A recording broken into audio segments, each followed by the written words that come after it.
Good afternoon, students. Now we will see the 7th chapter and that is variation. आता variation याच्यामध्ये तुम्हाला काय काय बघायचं आहे तर डायरेक्ट व्हेरिएशन, इनव्हर्स व्हेरिएशन, मग हे व्हेरिएशन मध्ये येणार आहे. आता व्हेरिएशन साठी तुम्हाला एक एक्झाम्पल इथं दिलेलं आहे. द व्हेरिएशन हे दोन क्वांटिटीज मध्ये होणार आहे.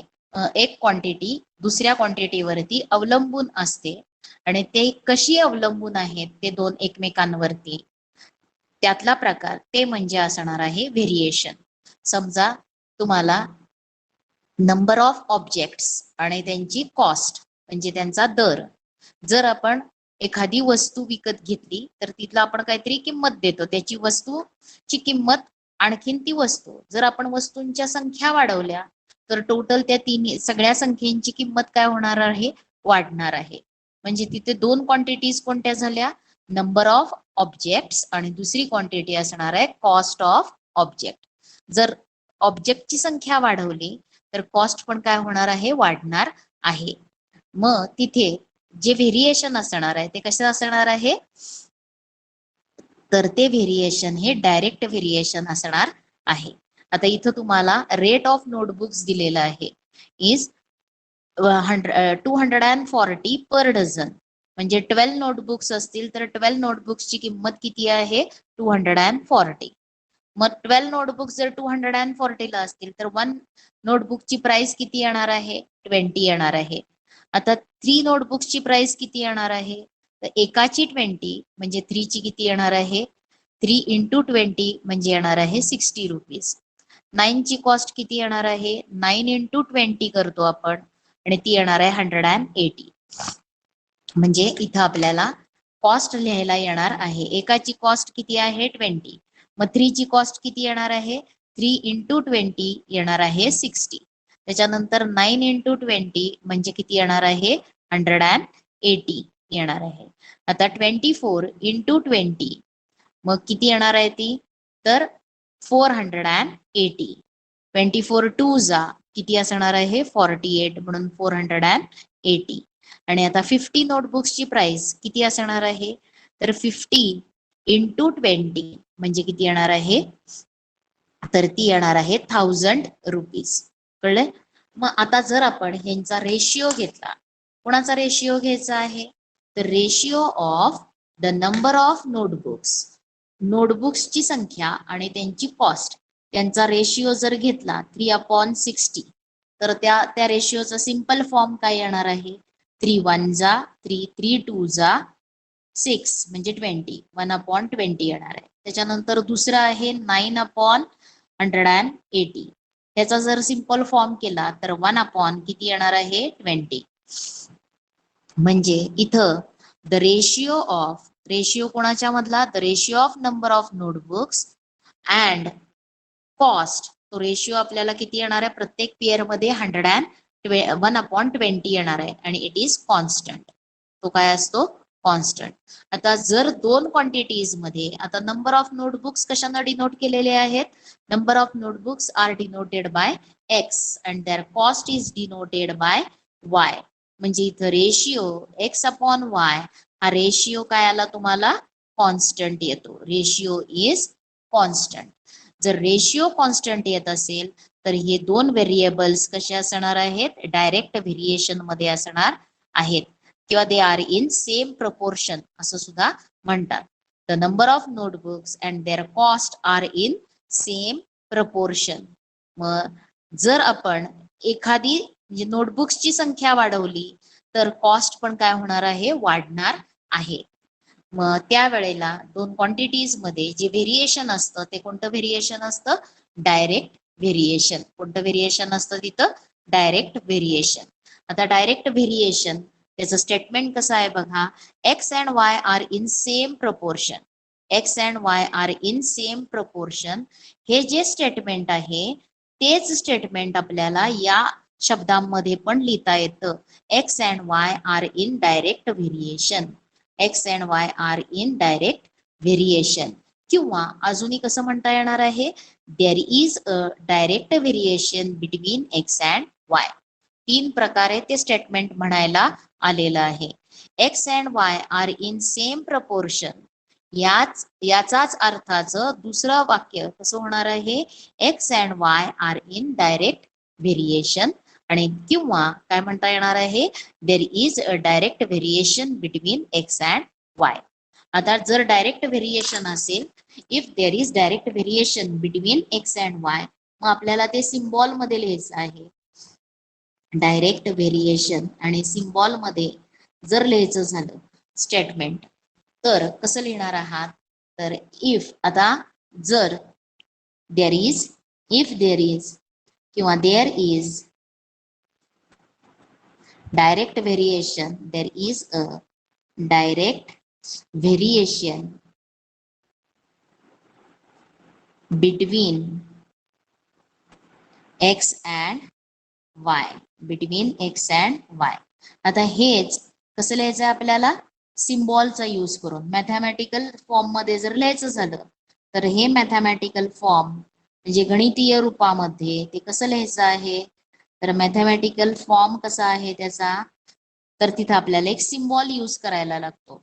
काय आहे mathematical form, x directly proportional to y. X is directly proportional to Y. आता हा जो सिम्बॉल आहे, या सिम्बॉलला काय म्हटलेलं आहे, हा एक अल्फा हा लेटर आहे, ग्रीक लेटर आहे अल्फा, आणि तो व्हेरिएशन डिनोट करण्यासाठी वापरला जातो. अल्फा हा हे सिम्बॉल कशाला डिनोट करण्यासाठी, व्हेरिएशन डिनोट करण्यासाठी वापरलं जातं. आता या ज्या दोन क्वांटिटीज आहेत, एक्स आणखीन वाय, या दोन्ही क्वांटिटीज न्यूमरेटरला आहेत, अंशात आहेत, तर यांच्यामध्ये कोणतं व्हेरिएशन असणार आहे, डायरेक्ट व्हेरिएशन.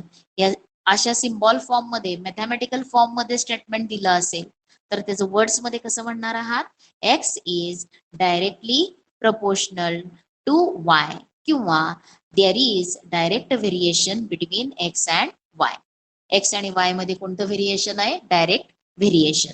आता हा सिम्बॉल, व्हेरिएशनचा सिम्बॉल काढून जर आपल्याला इक्वल टू साइन घालायची झाली, x is directly proportional to y, त्याला काय म्हणता येणार आहे तुम्हाला, हे कसं वाचायचं आहे, x is directly proportional to Y. आता आपल्याला प्रोपोर्शनॅलिटीचा symbol, X is directly proportional to Y, प्रोपोर्शनॅलिटीचा सिम्बॉल जर काढायचा आणि इक्वल टू साइन जर घालायचं झालं, तर एका कॉन्स्टंटनं मल्टिप्लाय करायला लागतं. म्हणून इथं लिहितो आपण के Y. x is equal to ky, where k is called as, k ला काय म्हणायचं आहे, where k is constant of proportionality. तो काय आहे, k where k is constant of proportional, किंवा k is, त्या k ला काय म्हणायचं आहे, constant of variation. Constant of variation, k is called as constant of variation. आणि आता ह्या k ची जर व्हॅल्यू आपल्याला काढायची झाली, तर त्या कॉन्स्टंट ऑफ व्हेरिएबलची, कॉन्स्टंट ऑफ व्हेरिएशनची व्हॅल्यू काढायची झाली, तर y ट्रान्सफर करायचा.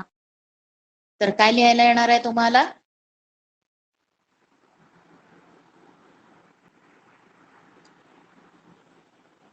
इथं कसं लिहायला येणार आहे, k equal to x upon Y, K equal to x upon Y. आणि ह्या एक्झाम्पल मध्ये आपण बघितलं, द रेशिओ ऑफ, कोणाचा ratio, cost, number of notebooks upon their cost, ही काय मिळाली तुम्हाला, कॉन्स्टंट. आता दोन व्हेरिएबल्स मध्ये दोन क्वांटिटीज ज्या आहेत त्या एकमेकांवरती रिलेटेड आहेत, आणि त्यांचा जर रेशिओ सेम येत असेल, तर त्यांच्यामध्ये कोणतं व्हेरिएशन असतं, डायरेक्ट व्हेरिएशन असतं. डायरेक्ट व्हेरिएशन साठी काय असणार आहे, दोन क्वांटिटीजचा रेशिओ हा कॉन्स्टंट असणार आहे, सेम असणार आहे. म्हणून तुम्ही k is equal to x upon y हे लिहिलं, आणि इथं आपल्याला इक्वेशन ऑफ व्हेरिएशन काय येणार आहे, तर x is equal to K Y, हे जे लिहितो त्याला काय म्हटलेलं आहे, this is equation of variation. त्याला काय म्हणायचं आहे, equation of variation, equation of variation. कळलंय. आता इथं काही स्टेटमेंट्स दिलेले आहेत बघा तुम्हाला. काय आहे statement? Area of circle is directly proportional to square of its radius. मग इथं दोन क्वांटिटीज कोणत्या आहेत? एरिया ऑफ सर्कल आणि दुसरी क्वांटिटी आहे रेडियस ऑफ सर्कल. आणि त्यांच्यामध्ये कसलं व्हेरिएशन आहे? Direct variation. Area of circle is directly proportional to square of its radius. जर area of circle capital A न डिनोट केलं आणि रेडियस आर न डिनोट केलं तर हेच स्टेटमेंट आपल्याला सिम्बॉलिक फॉर्म मध्ये असं लिहायला येणार आहे, A is directly proportional to R square. तुम्हाला स्टेटमेंट दिलं जातं, त्या स्टेटमेंटमध्ये ज्या दोन क्वांटिटीज आहेत त्यांच्यासाठी कोणते लेटर्स यूज केलेत ते दिलं जातं आणि तुम्हाला व्हेरिएशनचं स्टेटमेंट लिहा म्हणून सांगितलं जातं. मग इथं A is directly proportional to R square हे त्याचं काय झालं? व्हेरिएशनचं स्टेटमेंट. त्याच्यानंतर दुसरं एक्झाम्पल आहे प्रेशर ऑफ लिक्विड. कशानं डिनोट केलेलं आहे? Small P varies directly as depth of the liquid. Depth ही क्वांटिटी कशानं डिनोट केलेली आहे? डी न डिनोट केलेली आहे. This statement can be written as P is directly proportional to depth. कळलेलं आहे? आता याच्यानंतर तुम्हाला काय करायचं? याच्यात तुम्हाला एक्झाम्पल दिलेलं आहे, x varies directly as Y. X varies directly as Y हे दिलंय. एक्स आणि वायच्या व्हॅल्यूज दिलेले आहेत. Find constant of variation, find constant of variation and equation of variation असा क्वेश्चन आहे. बघा हे कसं सोडवायचंय. तुम्हाला देताना काय दिलेलं आहे? आता एक्झाम्पल 1 आपण पुस्तकामधलं बघूयात. X varies directly as Y. याचा अर्थ काय? तर X varies directly, X varies directly as Y. हे कसं लिहिणार तुम्ही सिम्बॉल मध्ये? X is directly proportional to Y. कळलंय? आता तुम्हाला एक्स आणि वायच्या व्हॅल्यूज दिलेल्या आहेत. आता when x is equal to 5, Y is equal to काय आहे? 30. तुम्हाला काय काय फाइंड करायचंय? You have to find constant of variation, म्हणजे you have to find k and equation of variation. काय लिहायचंय तुम्हाला? इक्वेशन ऑफ व्हेरिएशन हे पण लिहायचं आहे. Equation of variation, equation of variation हे लिहायचंय 2. मग त्याच्यासाठी एक्स ची व्हॅल्यू आणि वाय ची व्हॅल्यू दिलेली आहे. मग आता हे तुम्ही लिहिणार, x is directly proportional to y. Therefore x equal to काय लिहायला येणार आहे? X equal to K y. X equal to K Y हे आहे तुमचं इक्वेशन ऑफ व्हेरिएशन. आणि के म्हणजे काय असणार आहे? Constant of variation. के म्हणजे काय असणार आहे? Constant of variation. K is constant of variation. आता याच्यामध्ये के काढायचा आहे तुम्हाला, म्हणून के इज इक्वल टू काय येणार आहे? K is equal to x upon Y. K is equal to x upon Y. मग व्हॅल्यूज घाला एक्स आणखीन वायच्या. काय येणार आहे? एक्स ची व्हॅल्यू किती आहे? 5. X is equal to 5, Y is equal to 30. आणि जर सिम्प्लिफाय केलं तर तुम्हाला के इज इक्वल टू किती येणार आहे? 1/6. कॉन्स्टंट ऑफ व्हेरिएशन काय आलं? कॉन्स्टंट ऑफ व्हेरिएशन के ची व्हॅल्यू 1/6. तुम्हाला काय व्हॅल्यू आली कॉन्स्टंट ऑफ व्हेरिएशनची? 1/6. के इज इक्वल टू तुम्हाला मिळालं 1/6. म्हणून हे काय आहे तुमचं? Constant of variation. Constant of variation.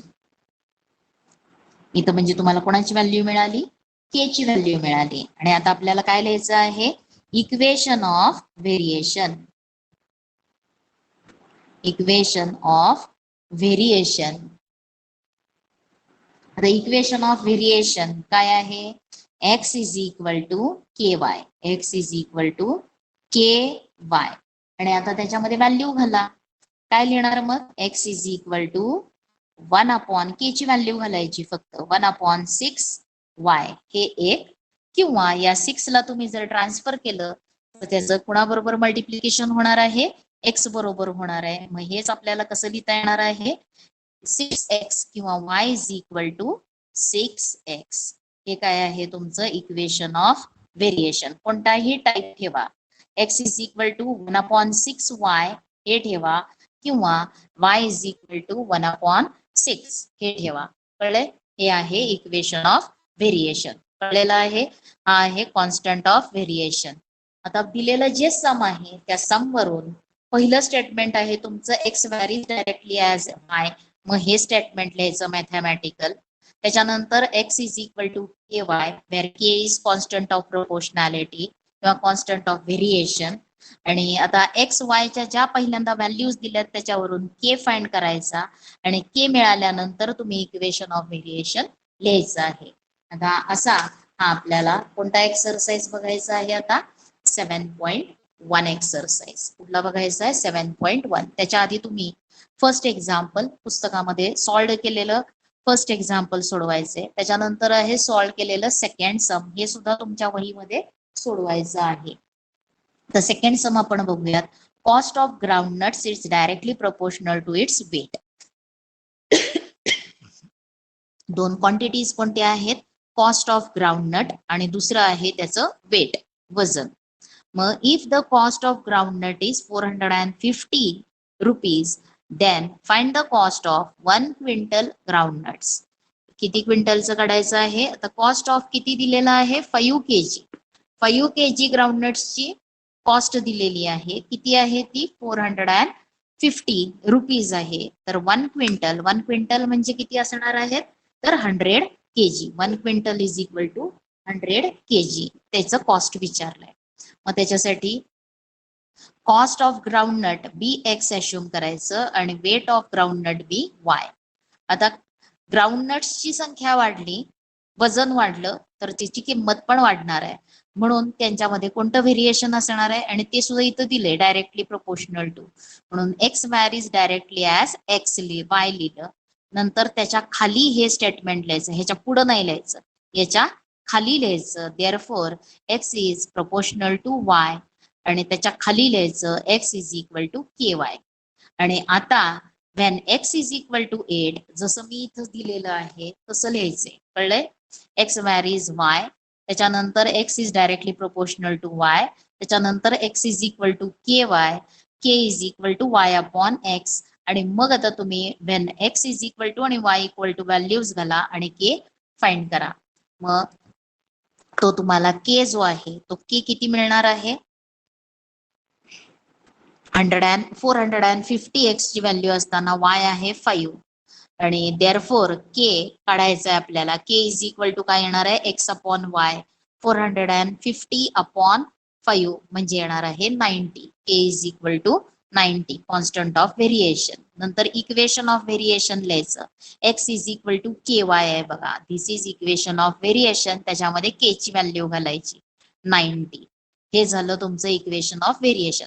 पहिल्या गणितामध्ये आपण फक्त इथपर्यंत गणित केलेलं आहे, write the equation of variation. आता त्याच्या पुढचा पार्ट इथं विचारलेला आहे, find the cost of 1 quintal groundnut. 1 quintal is equal to 100 kg. 100 kg. आता क्वांटिटी जी आहे ती कशाने डिनोट केलेली आहे, एक्स. मग आता खालती लिहायचं इफ क्वांटिटी जी आहे ती वाय न डिनोट केलेली आहे, म्हणून if y is equal to 100 x is equal to question mark. आणि मग तुम्ही इक्वेशन ऑफ व्हेरिएशन मध्ये व्हॅल्यू घाला वायची आणि तुम्हाला एक्स मिळणार आहे, आणि ते किती आलं 9,000. मग पहिलं सम आणि दुसरं सम तुमच्या वहीमध्ये सोडवायचं आहे. आणि त्याच्यानंतर तुम्हाला काय करायचंय बघा, काय काय लिहायचं आहे, तर डायरेक्ट व्हेरिएशन ह्याच्यामध्ये हे लिहिणार तुम्ही. त्याच्यानंतर हा सिम्बॉल मध्ये लिहिणार, जसं मी सांगितलंय तसं लिहायचं आहे. हे स्टेटमेंट लिहायचं आहे, म्हणजे जे मी इथं लिहिलेलं आहे हे तुम्हाला डायरेक्ट व्हेरिएशन मध्ये लिहायचं आहे आपल्या वहीमध्ये.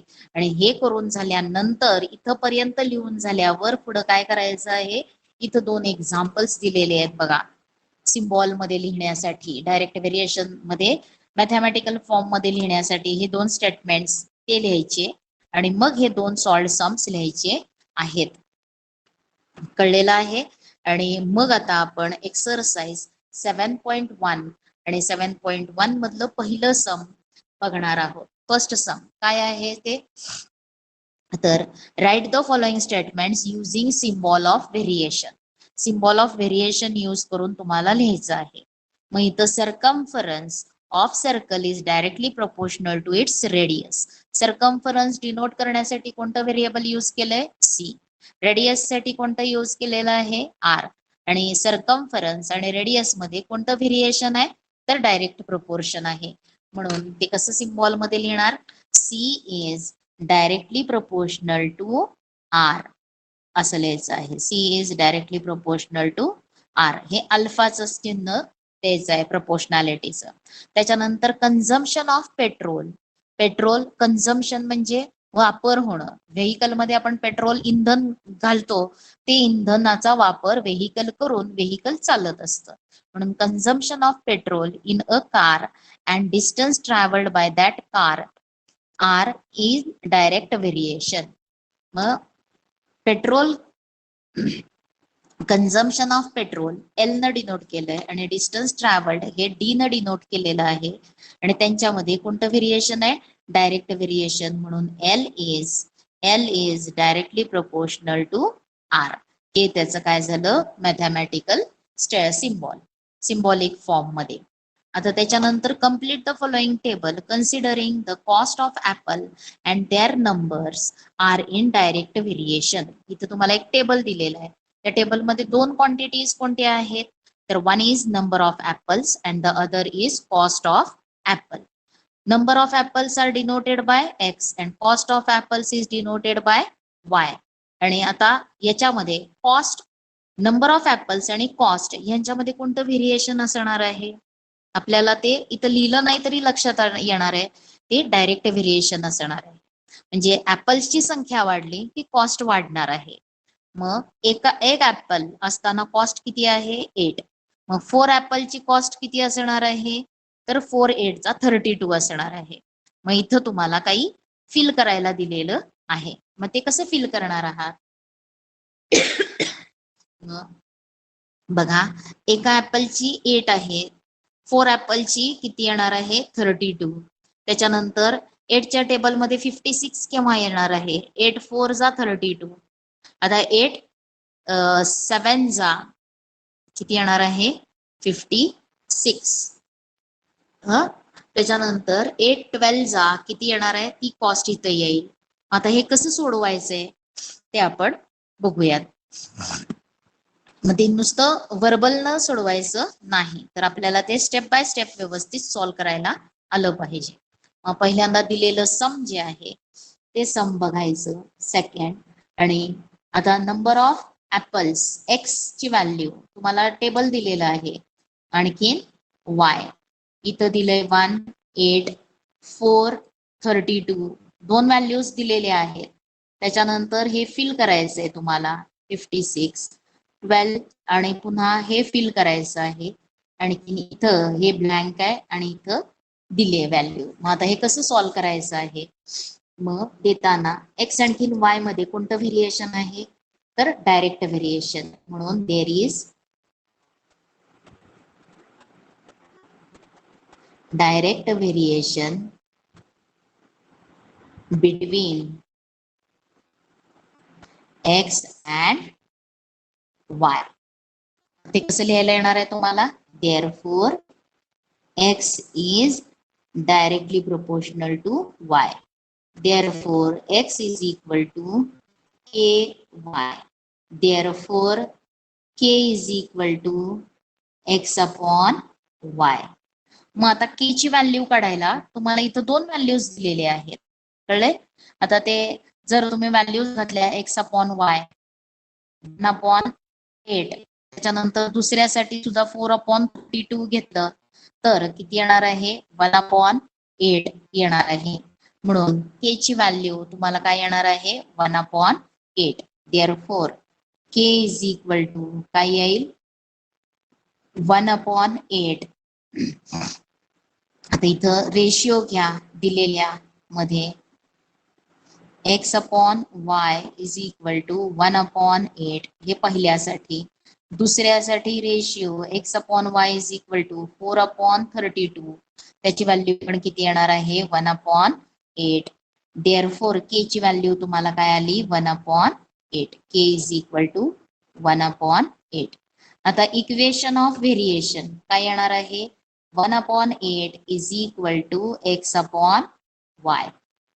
देअरफॉर काय येणार आहे 1/8 इज इक्वल टू x/y असं ठेवलं तरी चालेल, किंवा क्रॉस मल्टिप्लाय केलं तर y is equal to 8x. y is equal to 8x हे काय आहे इक्वेशन ऑफ व्हेरिएशन. आणि आता थर्ड बघा, पहिलं झालं दुसरं झालं, आता तिसऱ्यासाठी बघा तुम्हाला काय दिलेलं आहे x ला क्वेश्चन मार्क आणि y दिलेला आहे 56. मग therefore y is equal to ह्याला आपण इक्वेशन 1 म्हणूयात. Therefore y is equal to 8x लिहा. कुणाची व्हॅल्यू घालायची याच्यामध्ये y ची व्हॅल्यू घाला. 56 is equal to 8 into x. Therefore 56/8 is equal to x. Therefore x is equal to किती येणार आहे 7. कळलंय. मग इथं ते 7 लिहायचं आहे, आधीच लिहायचं नाही, हे सॉल्व्ह करायचंय. आता चौथ्यामध्ये तुम्हाला काय दिलेलं आहे x ची व्हॅल्यू दिलेली आहे x is equal to 12. y find करायचंय, y च्या पुढे क्वेश्चन मार्क. आणि हे करायसाठी कोणतं इक्वेशन यूज करायचं तर इक्वेशन ऑफ व्हेरिएशन यूज करायचं. Therefore y is equal to 8x. मग आता ह्याच्यामध्ये कोणाची व्हॅल्यू घालायची x ची व्हॅल्यू घातली. y is equal to 8 into 12 आणि मग y इज इक्वल टू तुम्हाला किती येणार आहे 12 इंटू 8. मग किती येईल ते 8 12 8 जा 96. हे झालं y ची व्हॅल्यू किती आली ही 12 असताना x 12 असताना y किती आलं 96. म्हणजे 12 ऍपल्सची किंमत किती झाली 96 रुपीज. त्याच्यानंतर आता फिफ्थ मध्ये बघा काय दिलंय तुम्हाला x फाइंड करायचं आहे, ब्लँक आहे म्हणून क्वेश्चन मार्क. आणखीन आता y ची व्हॅल्यू दिलेली आहे, किती आहे y तर y is equal to 160. Therefore काय लिहायचं इथं equation of variation y is equal to 8x. आता किंमत घाला 160 इज इक्वल टू 8x. मग याच्यावरून 160/8 इज इक्वल टू x. मी राहिलेलं सम इकडं लिहितेय. Therefore x is equal to काय येणार आहे x is equal to therefore x is equal to 8 न डिवाइड करा 8 2 जा 16 8 2 जा 16 म्हणजे 8x येणार आहे 20. म्हणून 160 हे किती ऍपल्सची किंमत आहे 20 ऍपल्सची किंमत आहे. कळलंय. मग हे फिल करायचे, मग तुमचं हे सम असं सोडवायचंय. कळलंय. तर हे पहिल्या दोन रेशिओज वरून इथं तर तुम्हाला दिलेलंच आहे सम मध्ये देताना की 2 quantities R in direct variation. आणि जर नसेल दिलं तर काय करून बघायचा रेशिओ घेऊन बघायचा. आणि रेशिओ जर सेम आला तर काय म्हणता येणार आहे there is direct variation between x and Y. मग मॅथमॅटिकल सिम्बॉलिक स्टेटमेंट लिहायचं. हा सिम्बॉल काढून इक्वल टू साइन घातली तर एका कॉन्स्टंट न मल्टिप्लाय करायचं. त्या कॉन्स्टंटला म्हटलेलं आहे कॉन्स्टंट ऑफ व्हेरिएशन. त्याची व्हॅल्यू काढायची. के ची व्हॅल्यू तुम्हाला काय आली 1/8. 1/8 हे काय आहे कॉन्स्टंट ऑफ व्हेरिएशन.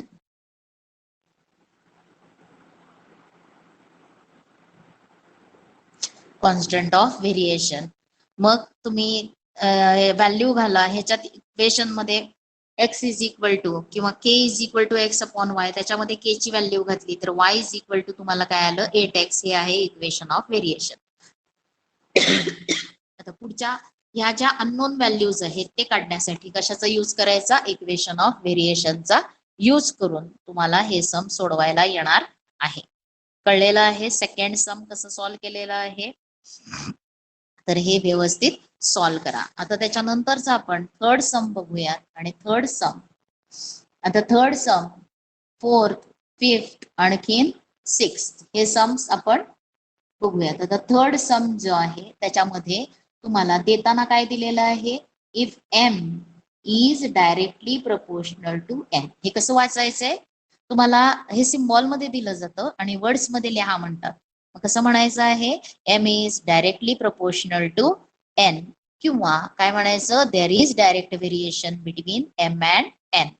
कळलंय. आणि आता पुढे काय दिलेलं आहे, and when m is equal to 154, n is equal to 7, find काय काय फाइंड करायचं आहे, find value of, then find value of m when n is equal to 14. मग आता हे सम कसं सॉल्व करायचं आहे, तर तुम्हाला दिलंय काय, m is directly proportional to n हे दिलंय. Therefore m is equal to काय लिहिणार, k n. Therefore k is equal to काय लिहिणार, m upon n. ट्रान्सफर करायचा n हा डिनॉमिनेटर मध्ये. मग आता तुम्हाला इथं m आणि n च्या व्हॅल्यूज दिल्यात. Therefore काय आहे, m is equal to 154, n is equal to 7. मग हे आहे काय लिहायचं, याला कॉन्स्टंट ऑफ व्हेरिएशन हे लिहायचं. मग आता व्हॅल्यूज घाला. Therefore k is equal to 154 upon 7. 7 न डिवाइड करा, जात असेल डिवाइड होत असेल तर 7 1 जा 7, 7 2 जा 14, एक राहणार आहे, पुन्हा 4 22. k ची व्हॅल्यू काय आली, कॉन्स्टंट ऑफ व्हेरिएशन 22. आणि आता काय लिहायचंय तुम्हाला, therefore equation of variation. Therefore equation of